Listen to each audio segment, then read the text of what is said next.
Excellencies, distinguished delegates, colleagues, by 2050, our global population will reach nearly 10 billion. Of these, 1.6 billion people, about 16%, will be aged 65 and older. Thanks to the remarkable advances of science, technology, and development, people are living longer than ever before. Longevity is one of the great success stories of our time. And yet, despite this progress, the United Nations human rights system continues to reveal a sobering truth. Ageist attitudes persist in our rapidly aging society. With them come widespread violations of the human rights of older persons. These are not isolated incidents. They are systemic, intersecting, and cumulative cutting across gender, disability, poverty, and other forms of marginalization. This unacceptable situation must change. Earlier this year, with the adoption of Resolution 58/13, the Human Rights Council took a bold step by establishing an intergovernmental working group to draft a legally binding instrument on the rights of older persons. This resolution represents a historic opportunity to move beyond the current fragmented approaches and established a robust, comprehensive, and enforceable framework that guarantees dignity, equality, and inclusion of older persons everywhere. Why is this so urgent?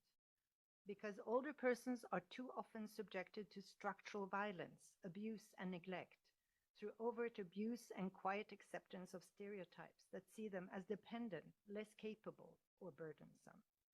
These attitudes shape policies, social norms, and institutions.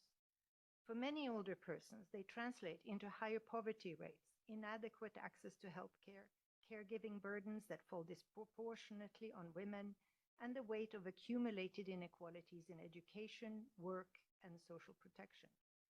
We must be clear. Age is not a deficit.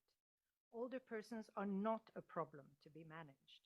They're individuals with inherent dignity and rights whose contributions enrich families, communities, and society as a whole. To fail to secure those rights is not only unjust, it is short-sighted.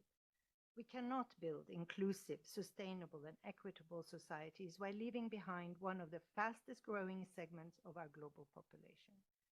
This is why we need a robust, legally binding instrument that enshrines the rights of older persons in international law, that provides states with clear standards and obligations, and that empowers older persons to claim their rights and seek accountability.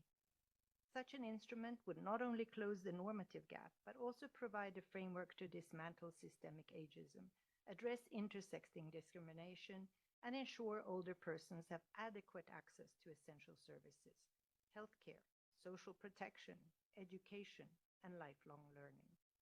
It would help build societies that genuinely value all their members, regardless of age. Colleagues, we have important tasks ahead of us, moving from aspiration to obligation, from words of support to action. Older persons must be at the center of this journey. Let us commit today to ensure that everywhere older persons not only live longer, but live in equality and with dignity. I thank you.